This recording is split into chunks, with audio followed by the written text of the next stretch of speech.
good evening everybody. So today I will be starting my class, and today I will be talking about lipid metabolism, the first part of my series on lipid metabolism.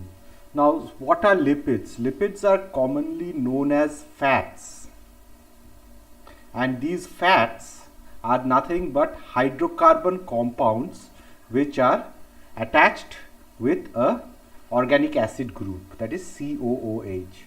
Hydrocarbons are alkanes, alkenes, alkynes. So these long hydrocarbon chains, also they are written briefly as R, they are attached with an acid group, that is COOH, like acetic acid, CH3COOH. The COOH is present. And now before I go and start to share my screen, let me see how many people are there, and let me see if everybody is able to hear me. Monidipta, are you able to hear me? Yes, sir. Okay, so everybody is more or less able to hear me. So among the chats, if anybody has questions. Okay, everybody says good evening everybody. And now I start sharing my screen.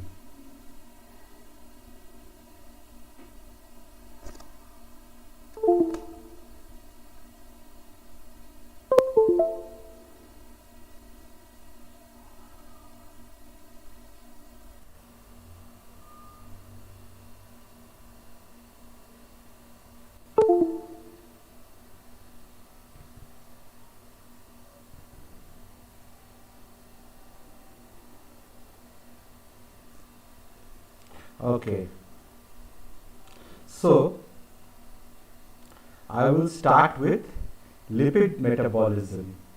As I gave you the brief description of lipid metabolism, so the first metabolism which takes place in lipids is the famous one. It is known as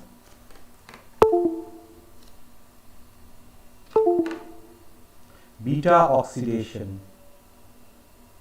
This is beta oxidation of fatty acids. So we know that fatty acids, they are oxidized by most of the tissues in the body. Why do we need to oxidize fats? Main thing is that fats are oxidized, they are broken down, and these hydrocarbon molecules, they are broken down into smaller units, and this gives lots of energy. For energy, this fats needs to be broken down. Fatty acids are oxidized by most tissues in the body. However, brain, RBC and adrenal medulla cannot utilize fatty acids for their energy requirements. So your brain, your RBC, red blood cells, and your adrenal medulla, they cannot utilize fatty acids for their energy requirements. So it was identified by this person known as Franz Koop, and so he discovered this in dogs. So oxidation of fatty acids in the tissue, it involves 3 stages. The first is, it occurs in the cytosol. Just hold on, somebody has rung the bell.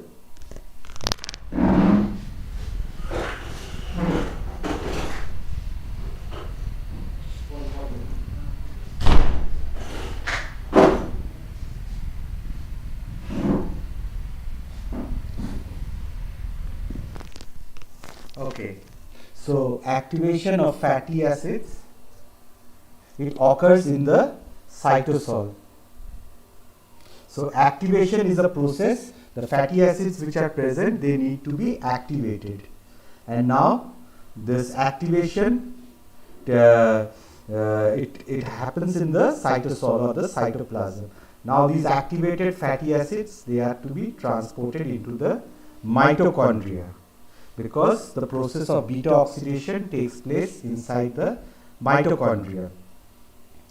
Then we have the proper beta oxidation, which occurs in the mitochondrial matrix. Now, what is this activation of fatty acids essentially? So, this activation of fatty acids, the famous biochemists Leninger and Kennedy, they demonstrated that the enzymes of fatty acids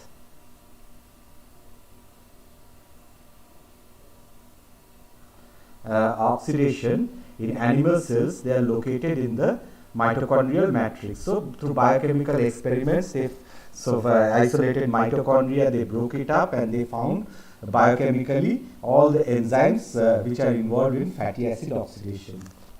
But before entering into the mitochondrial matrix from the cytosol, free fatty acids undergo a series of enzymatic reactions.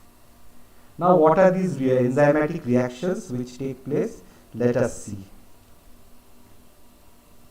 So, in this picture, what you see here, this is an ATP molecule. You have adenosine and 3 phosphates, triphosphates. This is an ATP molecule. This is a fatty acid molecule. This R group is the hydrocarbon chain to which is attached the C double bond O and O minus. So there is normally an H attached to it, so we are not writing it. So this is the acid group. So in the presence of the enzyme fatty acyl CoA synthase, what happens is that this oxygen, it attacks this phosphate over here. The first phosphate, this is known as the alpha phosphate. It attacks over there. Result is that these two pyrophosphates, they are cleaved out. And an intermediate fatty acyl adenylate enzyme bound, it is formed. This intermediate is formed, and to this is the hydrocarbon chain of the fatty acid or the fat, and to that this bond migrates and you have the phosphate attached over here, the adenosine monophosphate attached over here, and then CoASH, coenzyme ASH, this group, it attacks this.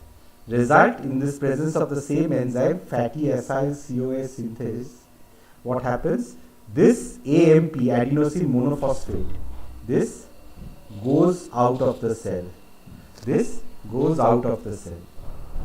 When it goes out of the cell, what happens is that this CoASH gets attached.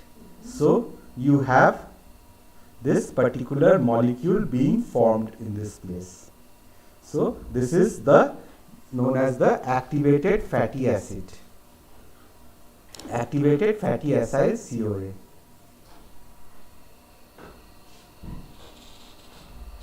And pyrophosphate breaks over here and it forms 2 inorganic phosphate molecules. So that there is this inorganic pyrophosphatase, another enzyme which is present. So this is the step where fatty acid is activated. This is an activated fatty acid. This fatty acid, activated fatty acid, now it will enter into the mitochondria. Otherwise, until or unless it becomes a fatty acyl CoA, it won't be able to enter into the mitochondria.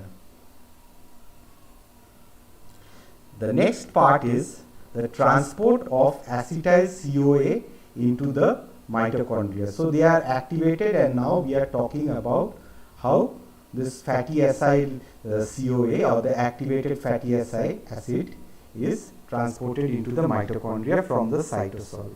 So there is a shuttle system or a carrier system, and this is known as the carnitine carrier system.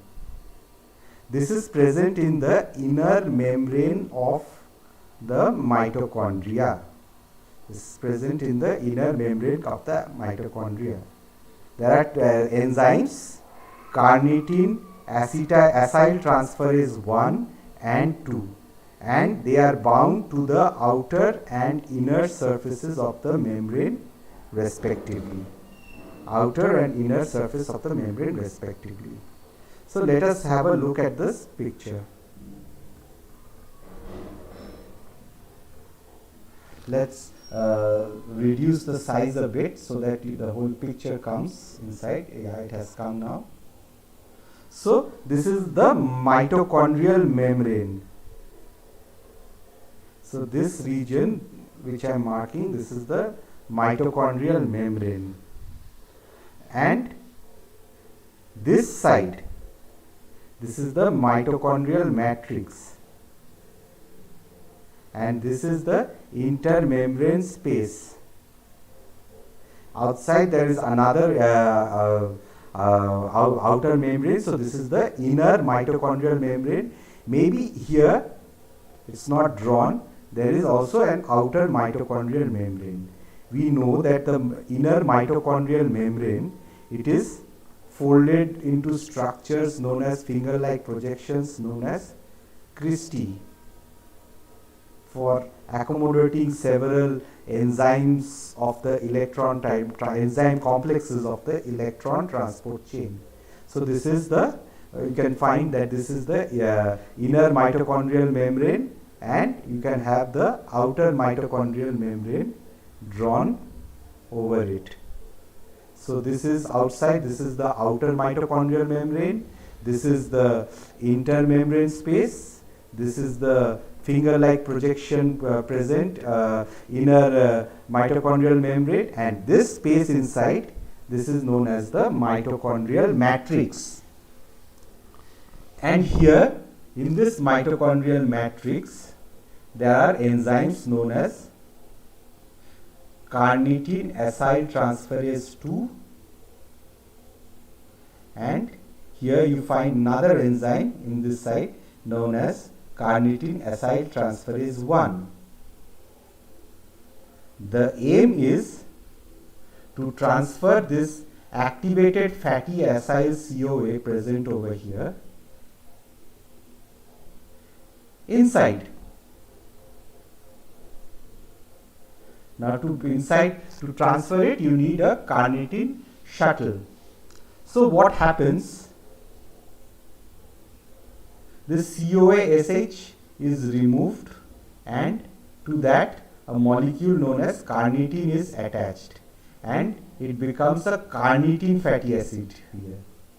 This carnitine acyltransferase, this is the enzyme which is responsible, the transferase 1. This is the enzyme which is responsible for this activity, and you have this particular transporter present over here which helps in this particular process. And now this carnitine charged fatty acid, it gets inside the mitochondrial matrix. Now you need to have it in the activated form again.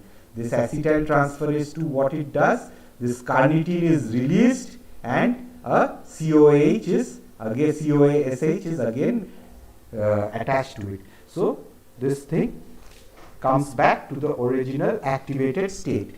So this is how the carnitine shuttle takes place. So this is transport of fatty acids into mitochondrial matrix. Now once it has the activated fatty acid is entered inside the mitochondrial matrix, the beta oxidation takes place. Now during this, what happens in this process is what is this beta oxidation proper. So we will be talking about mitochondrial oxidation of fatty acids. So this takes place in 3 stages. In the first stage of beta oxidation, fatty acid undergoes oxidative removal of 2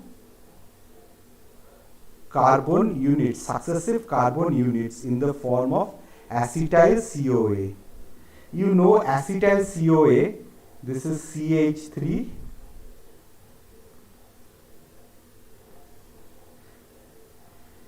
This is the methyl group.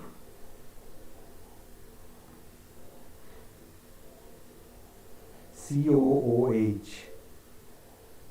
This is acetic acid.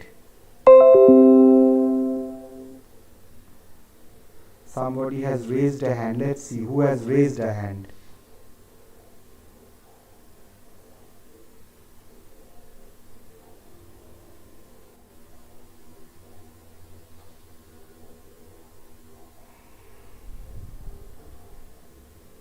হ্যাঁ বলো sir হ্যাঁ yes sir beta oxidation যেটা পড়াচ্ছিলেন sir সেখান থেকে স্ক্রিনটা blank আসছে, দেখা যাচ্ছে না কিছু। কিছু করার নেই আমার।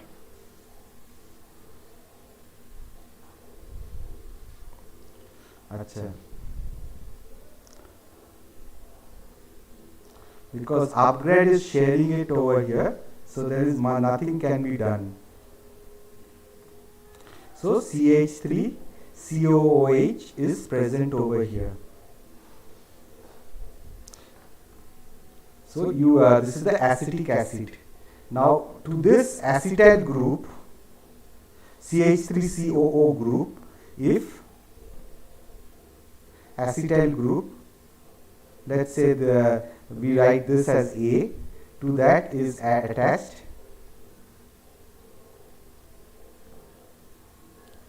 SCOA. This is acetyl COA. So this R group is nothing but, this is the fatty acid COA, this R group is nothing but a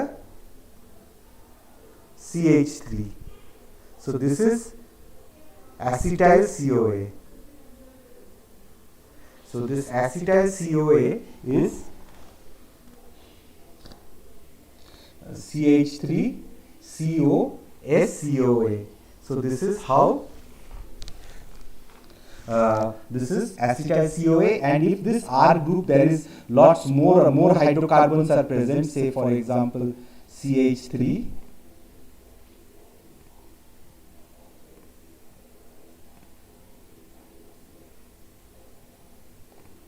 say CH3, then you have CH2, like this. There are several carbons can be present, CH2 it goes till the end, and then in the end you have this SCOSCOA, that is the fatty acyl COA. So normally you can have 16 carbons like this, you can have 18 carbons, you can have 20 carbons. So as the bigger it is, it becomes a different fatty acids. And now let us get back to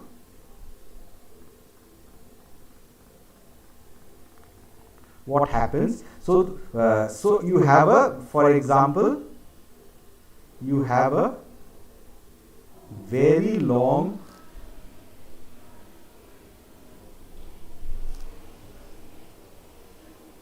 this is a say fatty acid chain, and you can say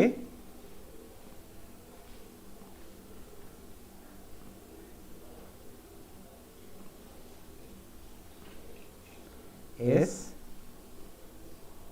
C O A. This is an activated fatty acid chain. Each dot, the last dot over here, this is a CH3 group.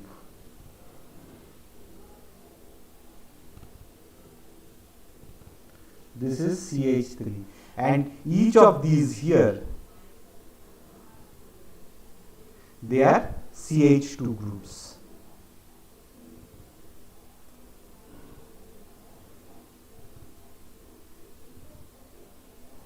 They are CH2 groups. In the end, here it's a COA. This is how you write it in a very easy manner, so that you can remember. So the first stage, what happens? 2 carbons are removed and another SCOA comes over here. Then successively another 2 carbons are removed. Then another SCOA gets attached. So progressively the molecule gets shorter and shorter till you have acetyl COA present only.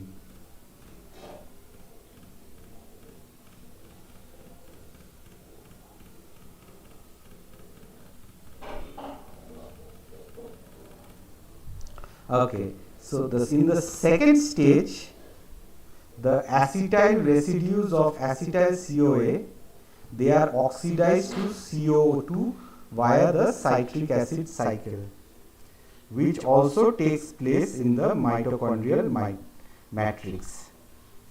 So in the second stage, that the acetyl, the two units, two carbon in the form of acetyl CoA, which we have seen, they enter directly into the Krebs cycle. Acetyl coenzyme A enters into the Krebs cycle. If you could remember from my last lecture about Krebs cycle, you can see that this takes place. And because of that Krebs cycle, in that Krebs cycle, one acetyl coenzyme A enters and goes through the Krebs cycle, you have NADH and FADH2 are produced. Apart from that, there is one molecule of ATP is also produced.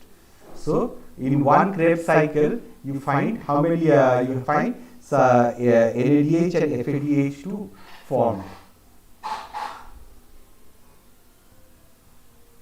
Now let us go to the beta oxidation steps.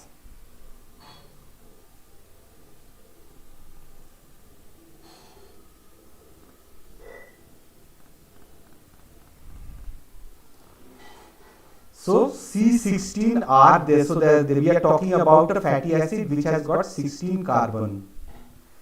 This 16 carbon fatty acid is known as palmitoyl CoA. Remember that this is the activated form. This is the activated form.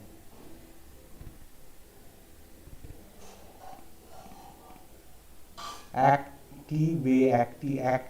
form. This is an activated form. So there is the CH2, the first one, the one which is attached, this is the first carbon, this is the second carbon, this is known as the alpha carbon, and this is the beta carbon. So, or this is the, why the name is beta oxidation?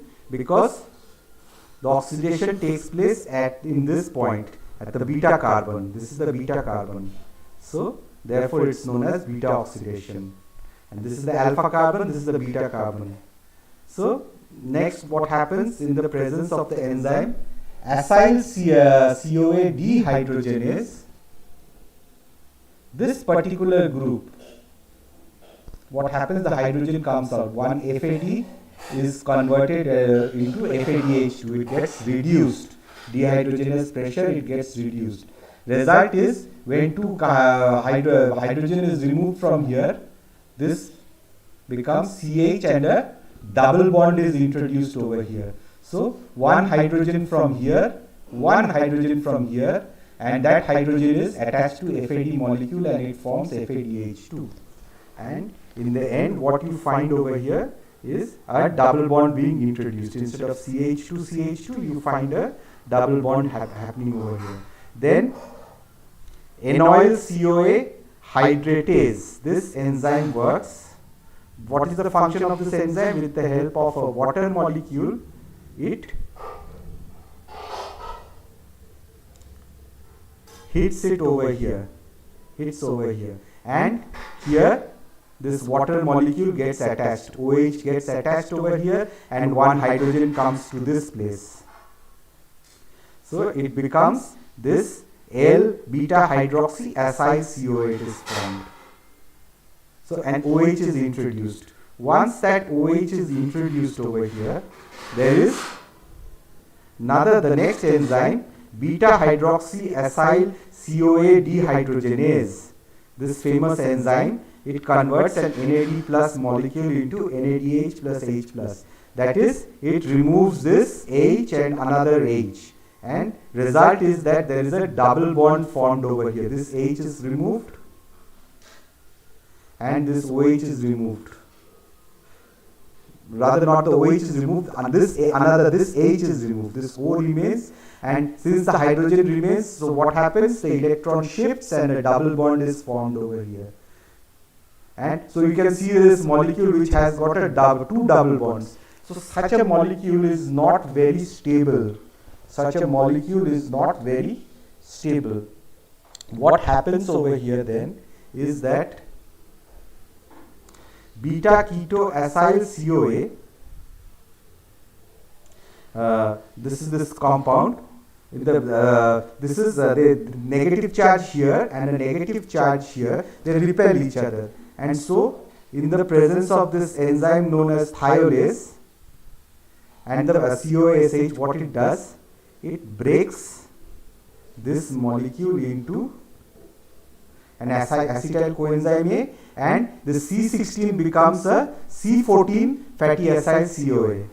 So progressively this is an acetyl molecule. This enters into the, as I told, this enters into the Krebs cycle. This enters into the Krebs cycle. It enters into the Krebs cycle, and progressively this becomes 2 carbon less. It was C16 before, now it becomes C14. Again, the same thing takes place. The same step, the same beta oxidation steps takes place inside. So this is how the fatty acid oxidation takes place in even chain. Even chain means 2, 4, 6, 8, 10. In even chain fatty acyl CoA activated. So this is how it takes place. This is the basic step. So with this, I end my class today. In the next class, I will further continue with other aspects, that is how many ATPs, what is the energy count, and then we will talk about odd chain, then fatty acid or beta oxidation in the peroxisomes, and the ATP count, how many NADH, how many FADH2 are formed, because you will get questions over there. So do you people have got any questions? If you have questions, please raise your hands.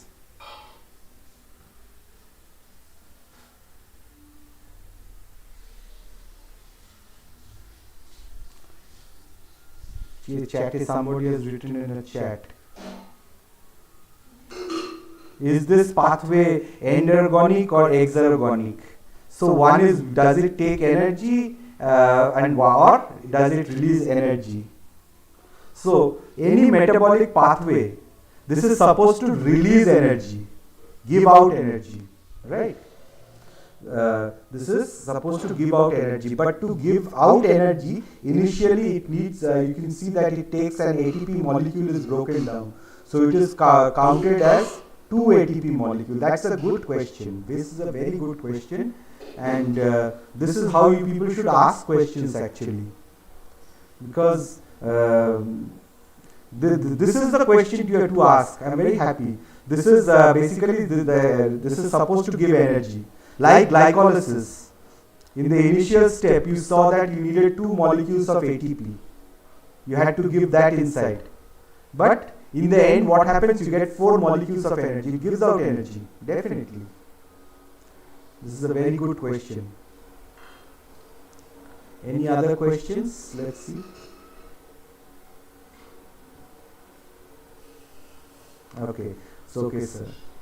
Because one more thing I would like to say about when you're talking about where do you need to give energy for this, any reaction, any chemical reaction, you need to give a basal amount of energy.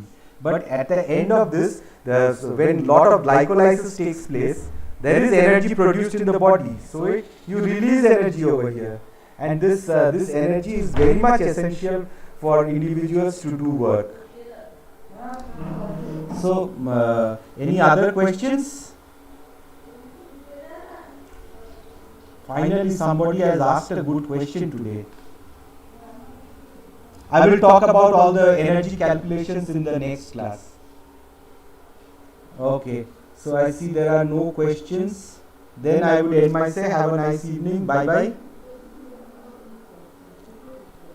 The YouTube link which I had given you, you can find the lecture hopefully there.